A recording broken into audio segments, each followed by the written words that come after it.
Are you doing these 5 critical mistakes that's preventing you from getting a paid fellowship in Canada? If so, watch this video so you don't do these mistakes and do end up getting a fellowship. And let's do this together.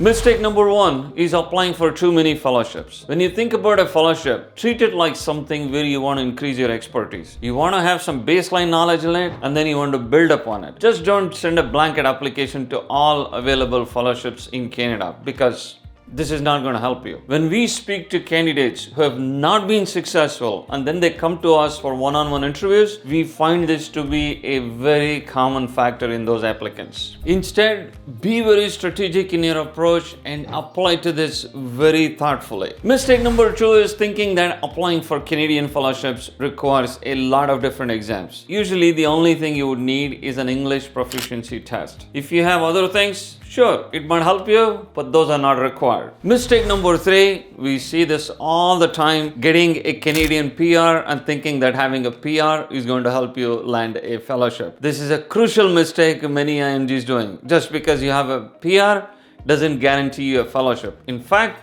many times it might work against you. There was a candidate who recently interviewed in a reputed program in Canada and really was not offered a fellowship because he was a Canadian PR. Believe this or not. Yes, things like this can happen. So be very cautious before you apply for PR and think of what exactly you need to achieve with your PR. Mistake number 4 is not recognizing how to send the reference letters. Just follow their guidelines. Many times they want it directly from the referees, but sometimes they want it from you. So make sure you follow the appropriate guidelines, because this happens to be one of the common factor why the application tends to get rejected. Most of the times they do want the reference letter directly from the referees, but there have been some exception with some fellowship programs asking the reference letters directly. So make sure you follow the appropriate guidelines here so you don't mess this up. Mistake number 5 is not doing good in the interviews. You worked really hard in submitting the application, finally you get an interview and then you mess it up because you do not know how to approach these interviews and how exactly to answer the questions they ask. Because remember,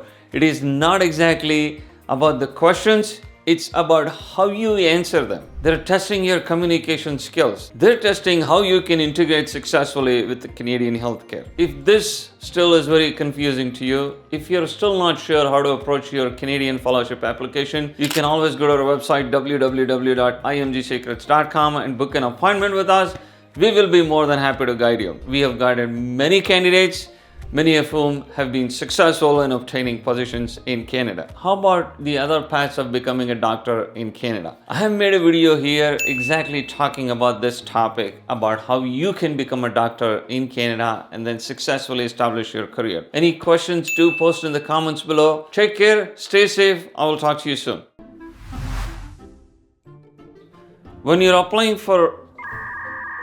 think about a fellowship, treat it like something where you want to increase your expertise. They're testing your communication skills. They're testing how good you are and